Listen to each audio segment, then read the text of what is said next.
Good evening. I am Gary Jordan with NASA Communications. This is Mission Control Houston, and thank you for joining us live for our coverage of Northrop Grumman's CRS-19 cargo resupply mission to the International Space Station, bringing 8,200 pounds of science and supplies to the orbiting laboratory to restock it for future science and operations.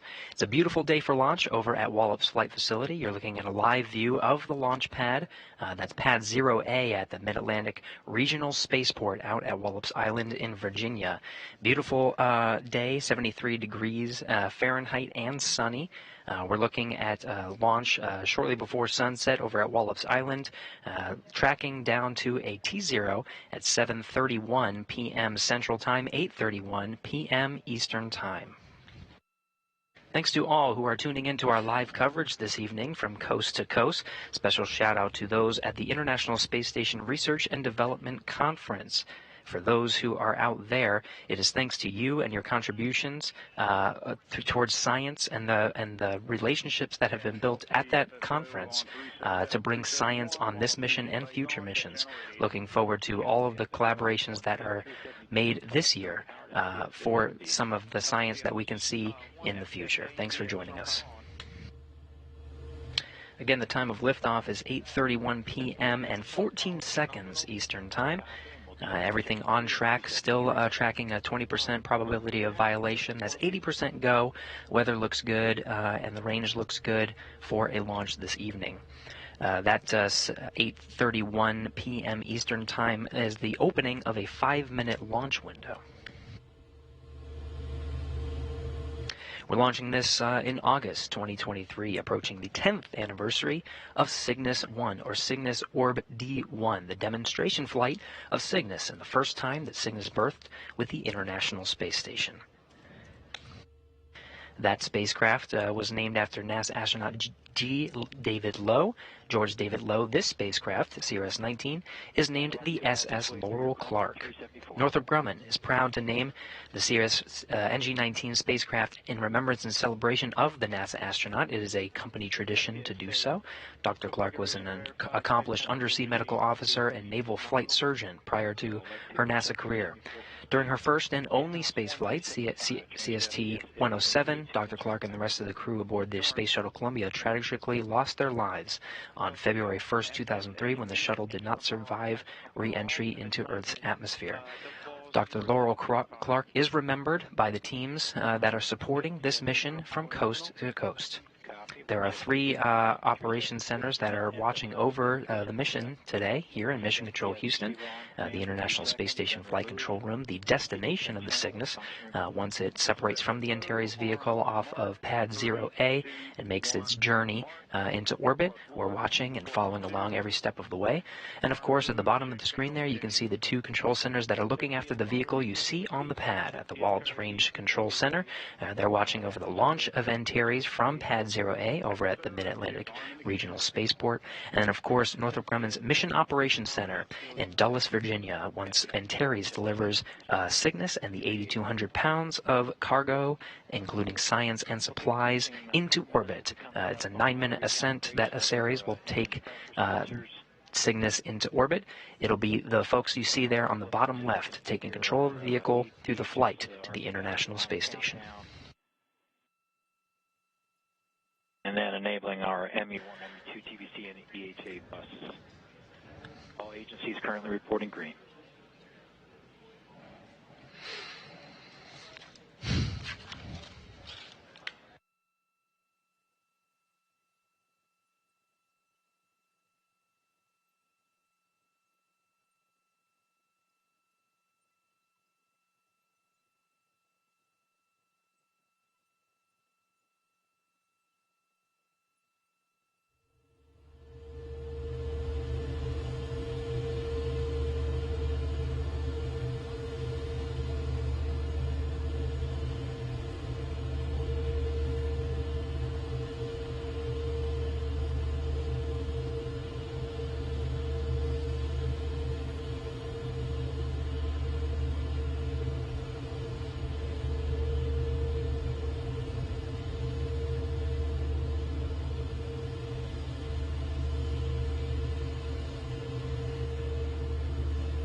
You're looking at the Antares rocket. On top of that is the Cygnus vehicle, CRS-19, delivering 8,200 pounds of cargo. Fueling is wrapping up here. By the time we get to T0, it will be completely filled. You can see the LOX venting happening on the side of the vehicle right now. That's the oxidizer. Antares uses RP1 kerosene propellant and the liquid oxygen oxidizer on the first stage. The second stage is a solid rocket motor. So that venting is part of the fueling process, and we'll continue to see that venting, the billowing of the cloudy smoke there on the side of the vehicle throughout the duration of the countdown to T0. Again, we're going down to 8:31 p.m. We're watching all of this from the International Space Station Flight Control Room. You can see it on the center of our screen. We're following along every step of the way, and we will continue to do so throughout the flight of Antares and the flight of Cygnus to the International Space Station. For launch, the teams here in the International Space Station Flight Control Room are led by Flight Director Marcos Flores. During the Orbit 3 shift, Marcos has the responsibility of the International Space Station and overseeing all the operations on board while the crew is in a sleep period. No Capcom today. If the crew needs anything during their sleep period, it'll be Marcos answering the call. The visiting vehicle officer is Ray Bijanes. It is his job here in Mission Control Houston to communicate with the teams that you saw earlier in Dulles, Virginia, the Northrop Grumman teams, and be working with them every step of the way to make sure Cygnus is making its incremental steps to rendezvous with the International Space Station for an on-time launch today. We're looking at a Friday morning rendezvous and berthing to the International Space Station. Ray will be watching the operations here for this leg of the trip. LC Prop 2 in work. Now, currently in a sleep period, though they may be waking up. It's midnight GMT aboard the International Space Station, but they could be tuning into this coverage. It is their sleep period, though, so they may be getting some well-deserved rest for the operations to capture and berth the Cygnus to the space station on Friday. From left to right, we have Frank Rubio, NASA astronaut, Dmitry Petelin of Roscosmos, Sultan Al-Nayati of the United Arab Emirates. We have Woody Hoberg there in the center frame, NASA astronaut. Right to his right is NASA astronaut Steve Bowen. Andrei Fedyaev is the Roscosmos cosmonaut to the right of Steve Bowen. And then rounding out the crew, the International Space Station's commander, Sergei Prokopyev. All 7 are on board the International Space Station right now, taken to the space station by a Crew Dragon and a Soyuz vehicle. Of this crew, it will be Woody Hoberg and Frank Rubio to perform the capturing operations for Cygnus on Friday. Check 388, 389, and site control, step 391. You go to ARMTEL for rapid retract. And in work, I'll report back in approximately 10 minutes when it's complete. Copy that, site control. LC Ops 1, TVC, and EHA buses enabled. Roger, Ops 1, check 390. Here you can see a graphic of the Cygnus spacecraft and the Antares launch vehicle in its stacked configuration. Again, Antares is a 2-stage rocket. It's got the liquid oxygen oxidizer and RP1 kerosene fueled on the first stage. Second stage is a solid rocket motor, and of course Cygnus will be following along. The deployment of those ultraflex solar arrays happens about 2.5 hours after its insertion into orbit. Those will collect the power it needs to fuel its service module for the remainder of its flight to the International Space Station. We need another minute or two. We need another minute or two. Okay, copy that. Stage 1. Cygnus has a late loading operations capability for the Antares 230 Plus. The top of the fairing has a pop-top fairing to allow late loading in this specialized facility here during the phase where the vehicle is horizontal. That pop-top fairing allows for any late loading capabilities. We did get word that the part of the late load was some frozen treats. That we tried to poke at what kind of frozen treats, whether it was ice cream or popsicles for the crew. It is a secret for the crew, so that was part of the late loading operations. Ops 2 set stage 1 controller EPV VREFs. LC Ops 2, stage 1 controller EPV VREFs has been set. Copy that. And system you go for step 399, coordinate final adjustment to payload ECS temp send point, report back when complete. LC in work.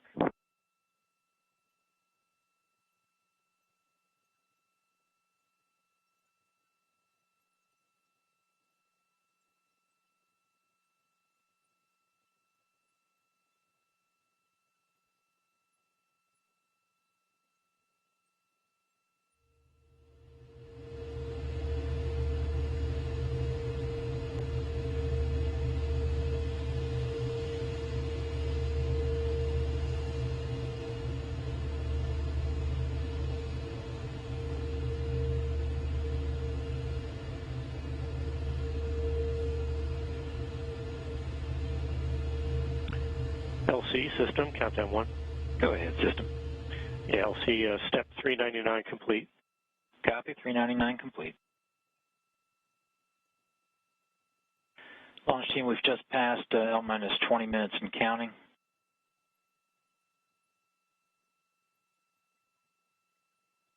Okay, you're hearing the countdown net over at Wallops Island from the Wallops Range Control Center, going through the methodic milestones.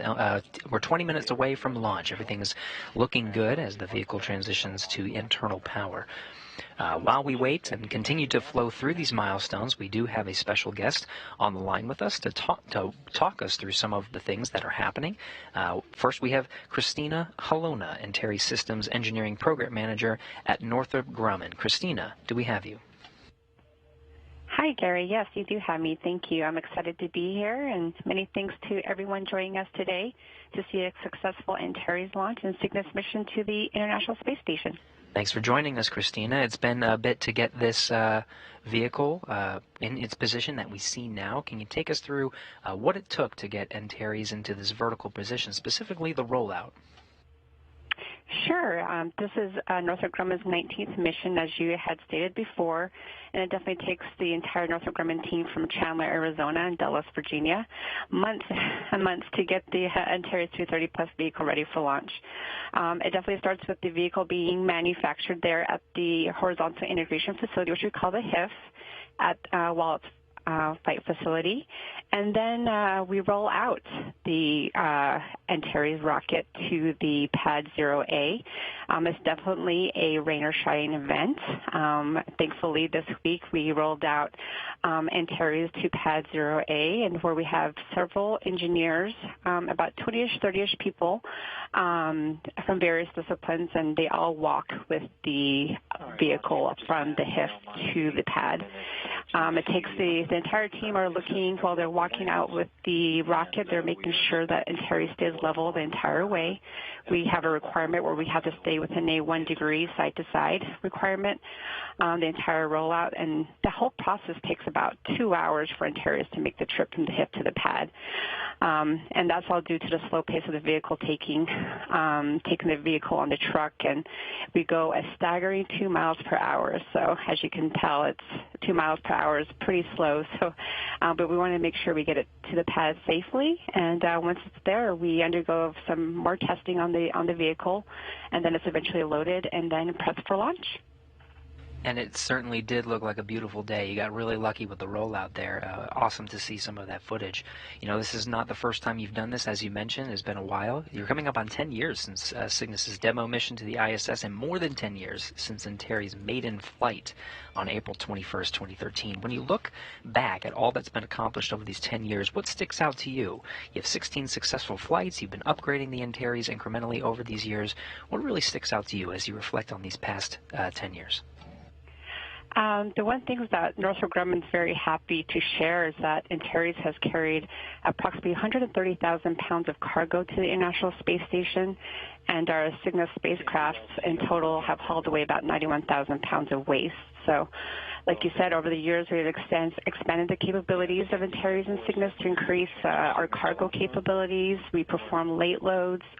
We also offer reboost services and perform various secondary missions as well. So here at Northrop Grumman, we definitely understand the importance that the resupply missions are not only to NASA, but their astronauts and the critical research that we've done aboard the ISS.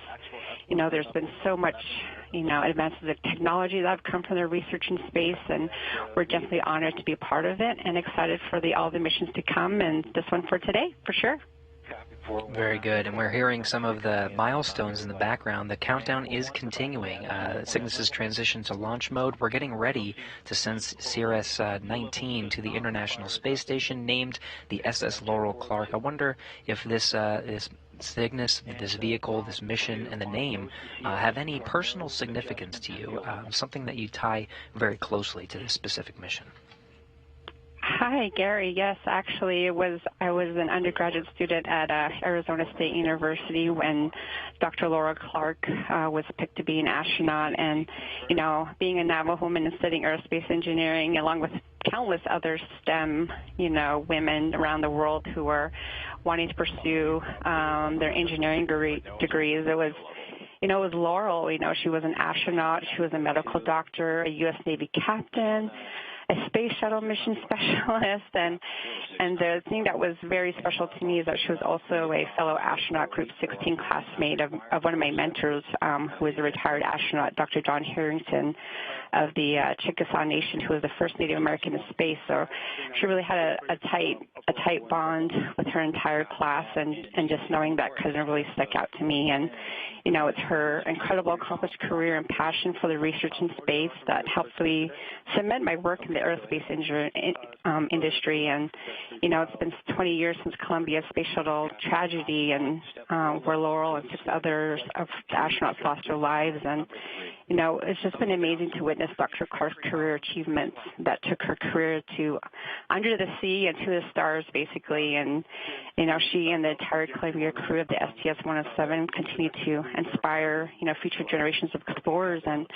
Northrop Grumman is proud to commemorate our NG-19 Cygnus spacecraft, the SS Laurel Clark, for the NG-19 mission, where she has made a substantial contribution to the United States commercial space program and to human space flight. So we're very honored to have it named after her, and just a very special place in my heart for her and the entire crew of the STS-107.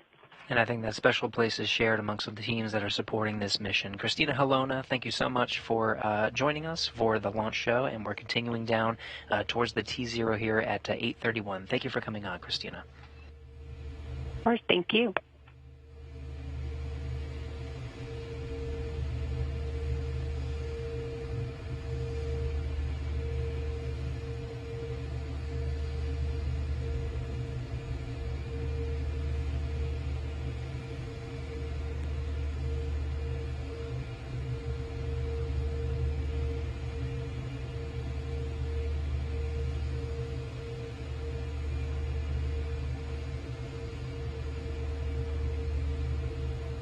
And as mentioned, as we were talking with Christina, the milestones for counting this mission down to T0 have been moving along.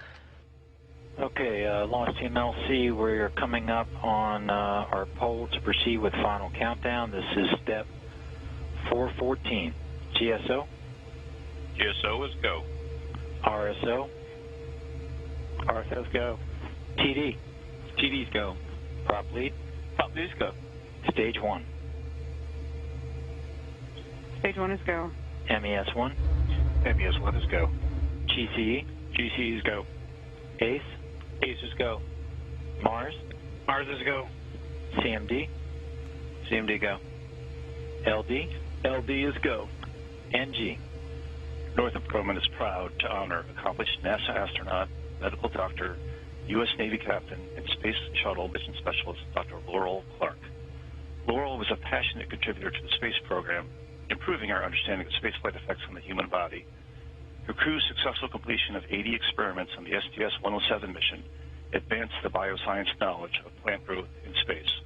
A proud and dedicated wife and mother, Laurel spent most of her free time during the mission conversing with her family.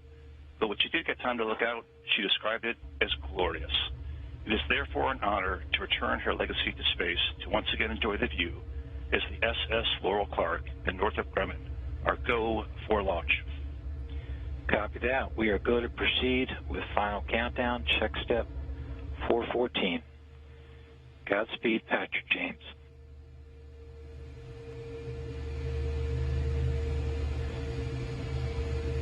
And with that, we pass the 10-minute go, no-go poll for CRS-19 to lift off on time this evening. Hey, all stations, and engine evacuation started. Pitch and back as. Check your headsets and mics. You might have a hot mic. And the engine evacuation started. Copy that, Ops 2. CMDLC, countdown 1.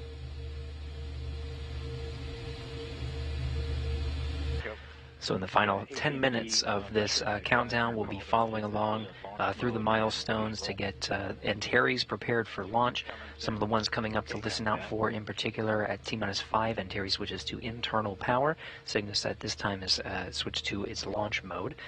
T-minus 3 minutes 30 seconds is an auto-sequence handoff, the terminal count. Computers, at this point, will take over for the final steps through launch. And at T-minus 40 seconds, the tanks are pressurized for engine ignition. At T0, we're tracking down to 8:31 and 14 seconds p.m. Eastern Time. LC, MES-1, vacuum verified in the fuel circuits. Okay, MES-1, I copy that. We'll check 416 complete.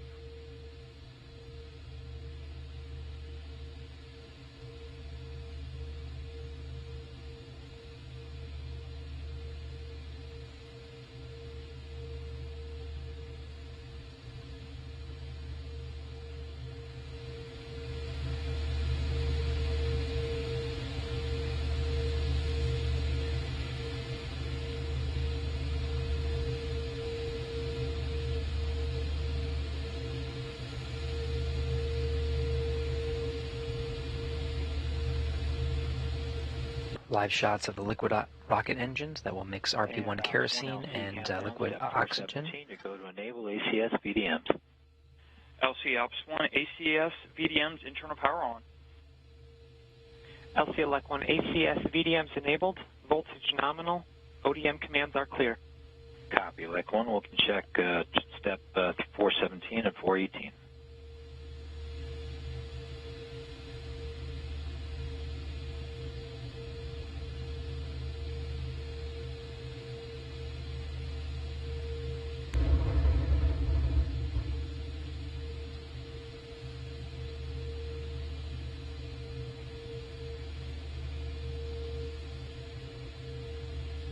A little bit about what to expect for Antares Ascent. It's a two-stage rocket, so the liquid oxygen or the liquid propellant will burn on the first stage for about approximately 3 minutes 18 seconds until main engine cutoff, and then enter into a coast stage with first stage separation about 3 minutes 24 seconds and fairing separation at 3 minutes 54 seconds. There's an interstage separation, and then the stage 2 ignition after 4 minutes. And this stage 2 is a solid rocket motor that burns for 2 minutes and 44 seconds. After another coast period, the spacecraft will separate from the second stage shortly after 9 minutes to insert Cygnus into orbit.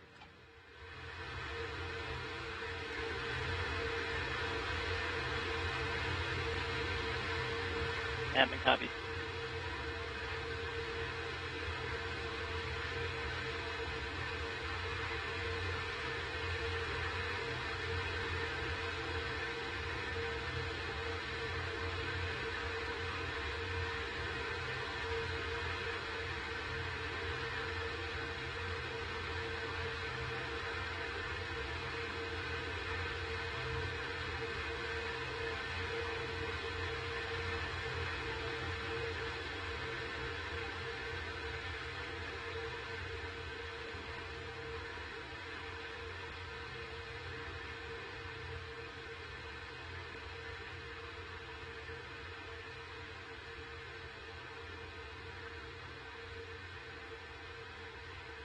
LC, top Libya, step 421, VTSO activation verified. Copy that. Check 421. Ops 2, initialize ground ordnance power supplies. Ground ordnance power supplies initialized. LC Elect 1, ground ordnance power supplies are nominal. Copy that. Elect 1, check 422 and 423.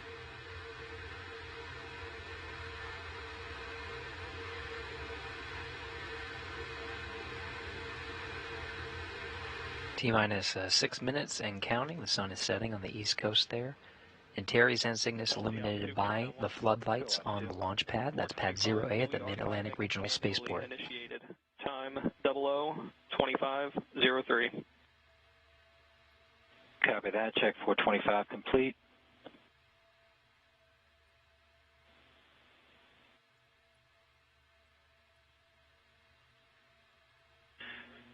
And CMD, step 413, Cygnus is launch mode and nominal. Copy that, CMD. Site control, can I get a call on 424? You can, LC. I can confirm activate ECS transfer to GN2. Copy that. Check 424 complete. 5 minutes, 15 seconds. Cygnus, inside the fairing that you see at the top of the rocket there behind the American flag, is configured for launch.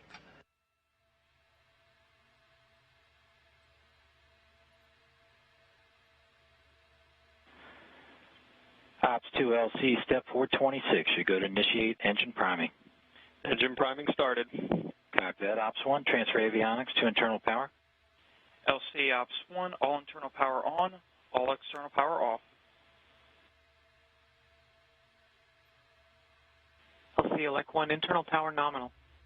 Ops 1, open FTS UMBI loop. FTS UMBI loop open and green.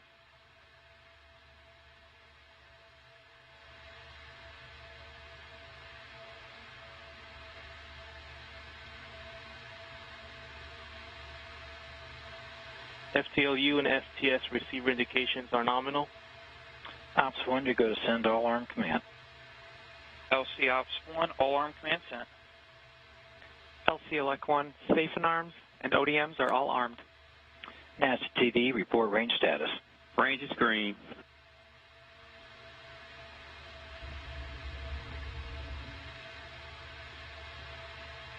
LC MES1, priming verified.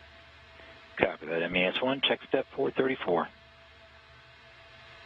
Inside 4 minutes from launch, the team's reporting that the range is green, and Terry's makes a southeastern track down the eastern seaboard and across the Atlantic.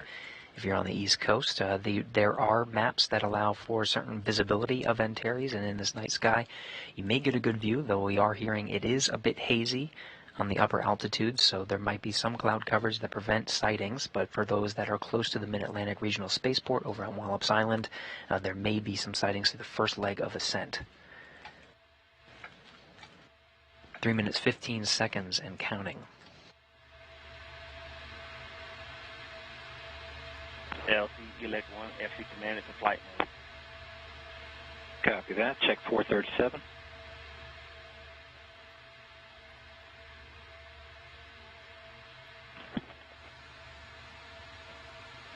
Elect 1 to LC, auto sequence startup. Copy, elect 1. Be advised you're coming in faint. ODM bus voltages and currents are nominal. Copy that. Check 438 and 439. And GNC1, verify ready for nav mode.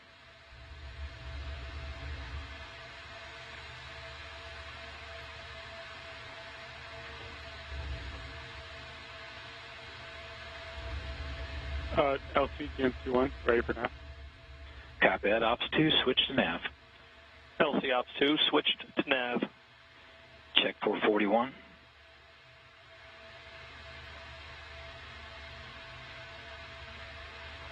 LC GNC1, nav mode verified. Copy that. We'll check 442. And we're at T-minus 2 minutes and counting.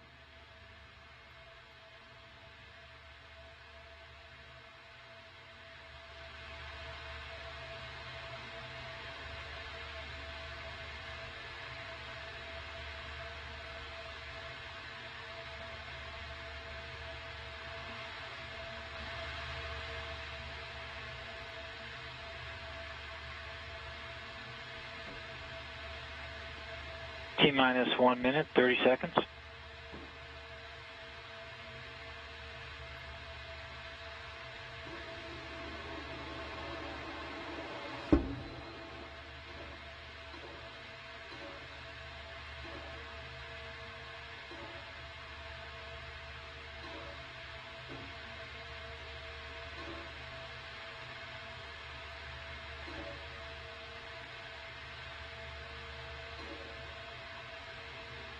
T-minus 1 minute.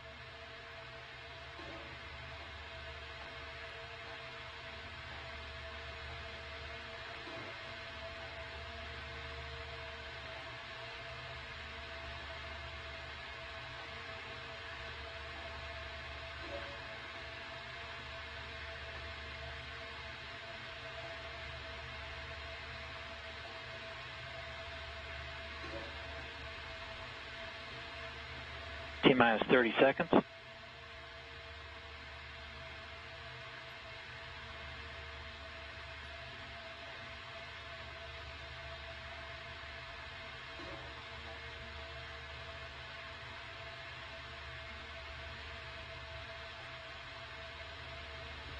T-minus 10.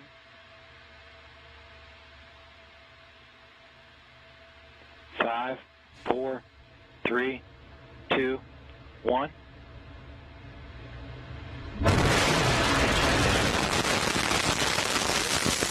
Lift off the Antares NG-19 launch vehicle, all flight facility.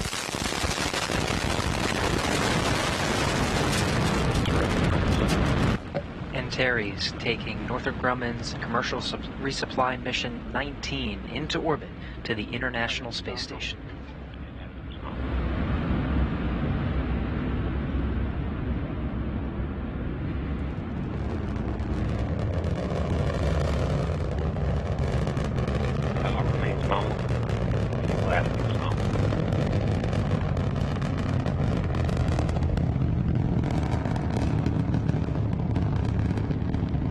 Flight controllers reporting a nominal ascent for Antares.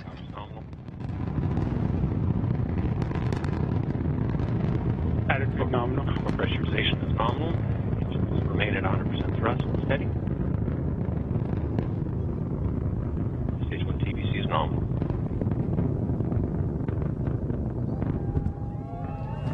Attitude nominal. Vehicle attitude remains nominal. Electrical power is nominal. Vehicle passing through max Q. Vehicle now passing through max Q. Max Q is the maximum dynamic pressure experienced on Antares. Remains nominal.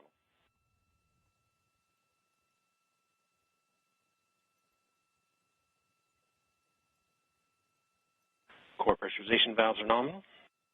Engines remain nominal and steady. LCA, your go. Godspeed, Antares. Thank you, LCA. Halfway through the burn, 100 seconds to MECO, passing to 30,000 feet. Attitude nominal. Attitude remains nominal.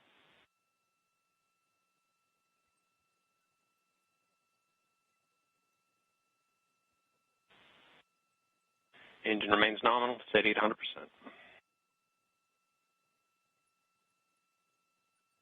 Passing through 5,000 feet per second.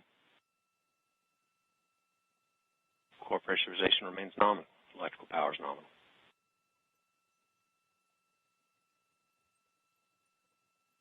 TVC remains nominal. Engines remain nominal. Electrical power is nominal.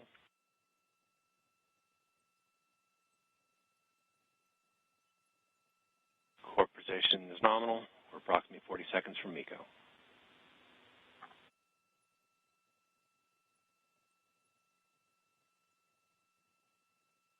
Slow throttle down has begun. Attitude nominal. TVC preset down slow has started. Attitude remains nominal. 3 minutes into the flight of Antares, we got about 15 seconds until main engine cutoff. Rapid throttle down, steady at 55% thrust.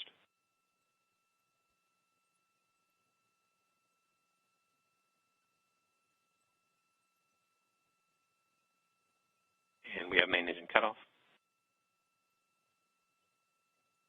Ellis is taking care of business.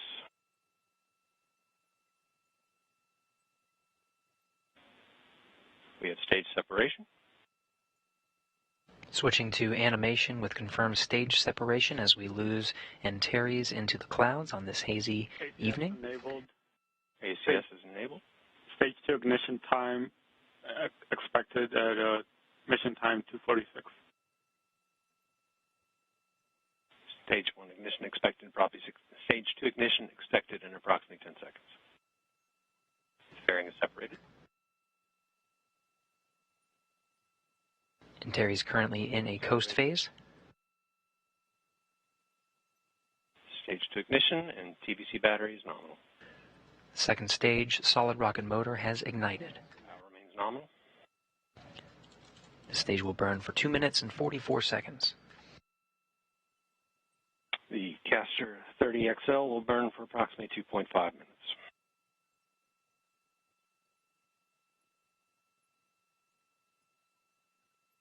Power remains nominal.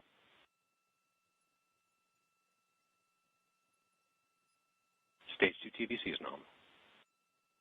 Flight controllers reporting good performance on the second stage. Power remains nominal.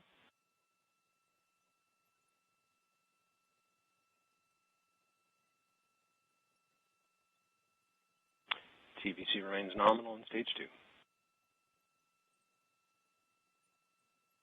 And power's nominal.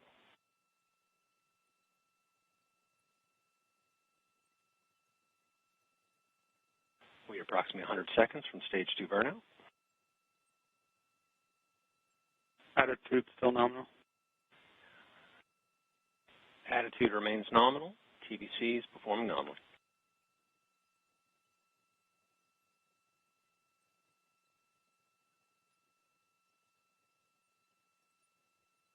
Power remains nominal.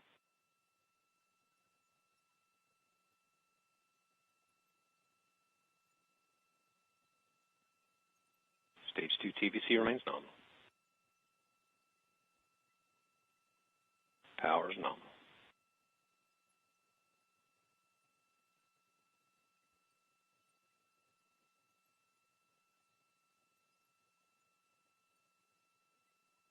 TVC remains nominal. 50 seconds to stage 2 burnout.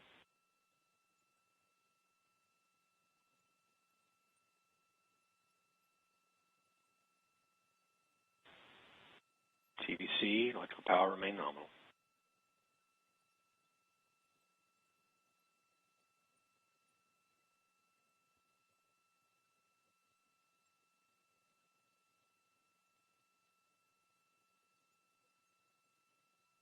TVC and power remain nominal.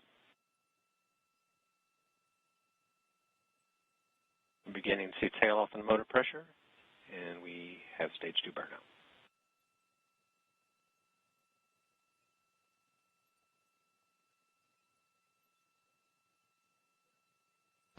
Six minutes, 55 seconds into the flight. The second stage solid rocket motor has burned out. ACS enabled. Or ACS payload enabled. We're now entering about approximately a 2-minute coast phase. Antares is in orbit and will coast for roughly 100 seconds prior to payload separation.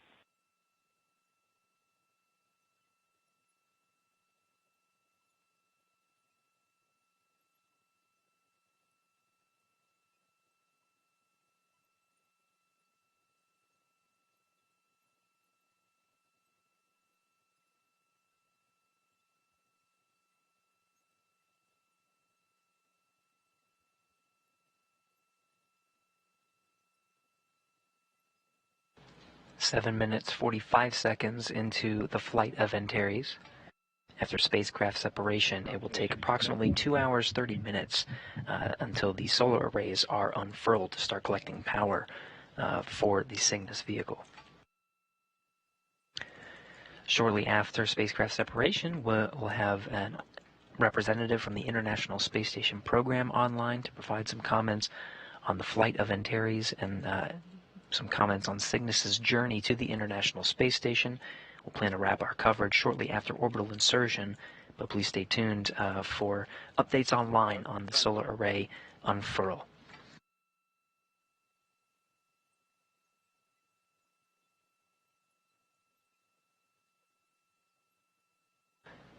Spacecraft separation is coming up on 30 seconds.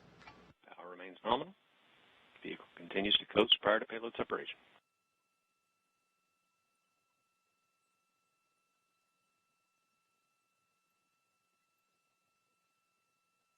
And we have payload separation.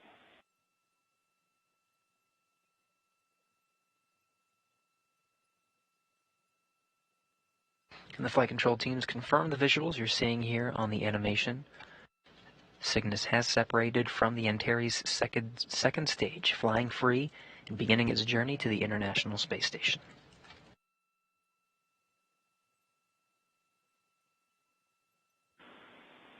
All right, launch team LC on Countdown Net. We're going to go ahead and proceed with our post-launch checklist. We've confirmed that we've had Cygnus separation. Congratulations to the Cygnus team, and that sound you heard a little earlier was a mic drop.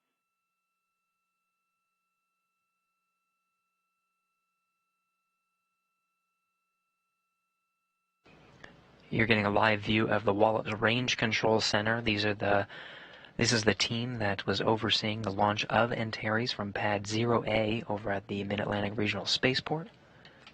You can actually see in the back row there, International Space Station Program Manager Joel Montalbano, the pink shirt with the red tie, congratulating the teams and overseeing a successful launch of 8,200 pounds of cargo to the International Space Station. Meanwhile, in Dulles, Virginia, the journey has just started for the Flight Control team over in the Mission Operations Center there. They'll be overseeing Cygnus's journey to the International Space Station over the next few days.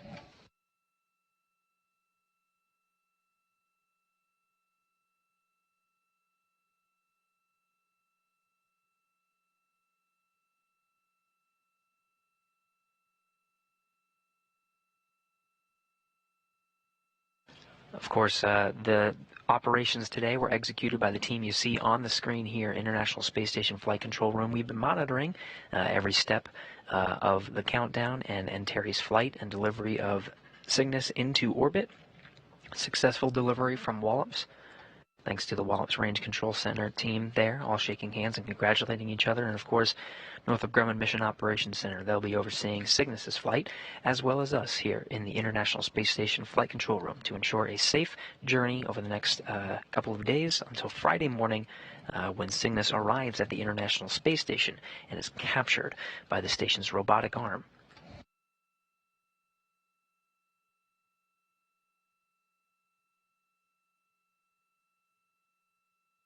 Now, after a successful operation this evening, we are lucky enough to have Jeff Arendt, who is the manager of the Systems Engineering and Integration Office and the International Space Station program based here in Houston. Jeff, how do you hear us? Loud and clear. Gary, how do you hear me? Hey, loud and clear. Thank you for joining us, Jeff, and providing some remarks. We just saw Antares deliver 8,200 pounds of cargo, including science and supplies, to the into orbit, and it's on its way to the International Space Station. I'm curious, from your perspective, from the International Space Station program perspective, what are some of the key highlights of science, hardware, something on this vehicle, something on this mission that you're particularly looking forward to arriving at the International Space Station? Yeah, that's a great question. I think three come to my mind pretty quick. The first would be this is the final iteration of the Sapphire series of spacecraft fire protection experiments, and so that's flying on this flight. That's been a really interesting set of experiments, and we've learned a tremendous amount, to be honest with you. The second, I think, we're flying some neural cells that will be cultured in 3D cell models for gene therapy testing. The experiment is called Neuronics. Gene therapy shows promise, but the 3D models needed to test these therapies do not form in Earth's gravity, so creating these 3D cell cultures in microgravity could provide a critical platform for drug discovery and gene therapy testing, so really, really cool stuff. The last would be we're actually flying a new potable water dispenser. We're actually calling it our Exploration Portable Water Dispenser. It provides hot water and improves sanitation for the crew's use. This will double the number of water dispensers that we have on board and certainly speed up meal preparation, because I think, as you know, and most of our listeners know, because rehydration is required for so many of the crew's meals, having one dispenser, I'm sure, takes a while for meal prep. So I'm sure the crew will be very excited about that. Yeah, I'm sure if they had any direction into what gets installed first, I'm sure they would choose that one just so they can get a couple of snacks early. Absolutely. Jeff, we're coming up on 10 years since Cygnus 1 with Orbital Sciences in September of 2013.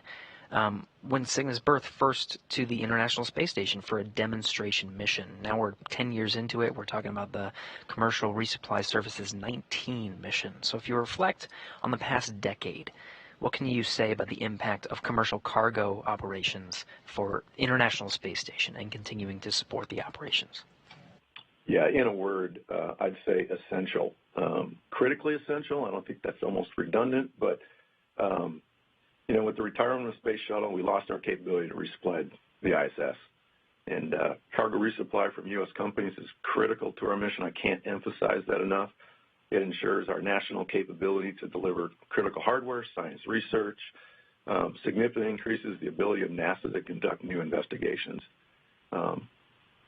Other U.S. government agencies, private industry, and academic and research institutions can also conduct microgravity research through our partnership with the International Space Station National Laboratory. But again, in a word, it's absolutely essential. It's essential for the operations and continuing operations. I think for this particular mission, there's also a sentimental value to it. And as you know, Cygnus spacecraft get named after significant contributors to human spaceflight. And this one is named after Laurel Clark, who tragically lost her life aboard Space Shuttle Columbia in 2003. And it can be a reminder of the risks of human spaceflight and the work that has been done over the past 20 years to continuously improve mission safety and assurance. So after today's successful launch and you reflect on the risks of human spaceflight, what can you say about maintaining a level of vigilance and NASA's role in working with private companies to ensure lessons in safety are shared and implemented? Yeah, that's a really good question. And, you know, my hat's off to Laurel and her entire crew. And you know, we'll never forget those guys. You know, focusing on the fact that safety is a top priority at NASA and the lessons learned are deeply embedded in our culture. We share our lessons learned with the younger generations as they enter the workforce, and we work collaboratively with our commercial partners to ensure the lessons are passed on and openly shared and implemented to ensure our future success in human spaceflight. The other thing I'd add is, following the Columbia accident, NASA formalized an additional level of diligence by defining institutional technical authorities for safety, engineering, and crew health. These senior engineers and doctors work to ensure all concerns are heard and work to resolution not only for NASA hardware, but in an ever-expanded role to ensure our lessons learned are shared with both our commercial and international partners. You know, what we do is not easy, and yeah, you just got to keep your nose down.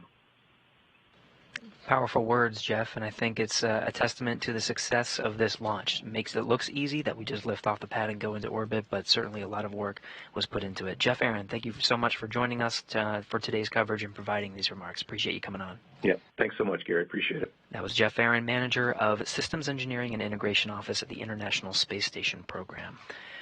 With that, we will begin concluding our coverage for today's launch. Again, Cygnus is in orbit after a successful orbital insertion by the Antares launch vehicle, and it will make its journey to the International Space Station, rendezvousing Friday for a capture and berthing. You can tune into our coverage then. On Friday morning, we'll begin our coverage at 4:30 a.m. Eastern Time. We're expecting the capture by the robotic arm, controlled by Woody Hoberg, the prime robotic arm operator, and backed up by Frank Rubio at 5:55 a.m. Eastern Time, 4:55 a.m. Central Time on Friday, August 4th. Now, since this is a berthing operation, we'll break our coverage and begin the installation coverage at 7:30 a.m. Eastern Time, 6:30 a.m. Central, where Cygnus will be maneuvered by the station's robotic arm and berthed to the Unity port of the International Space Station. This is the center node that is part of the International Space Station and the common home for Cygnus vehicles that arrive aboard the orbiting complex. Now again, we're about to wrap up our television coverage, but stay tuned online for updates on the unfurling of the Ultraflex solar arrays on the Cygnus that will provide power for its journey and arrival at the International Space Station on Friday morning. Now, that will wrap up our coverage here in Mission Control Houston. Thank you for joining us.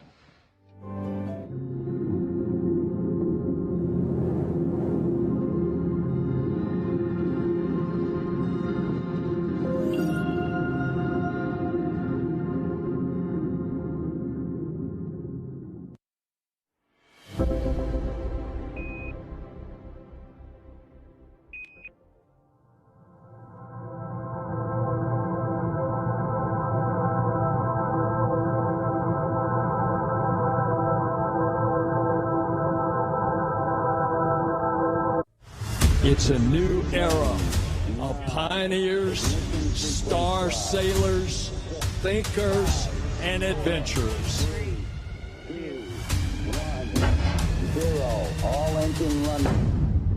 Let's go.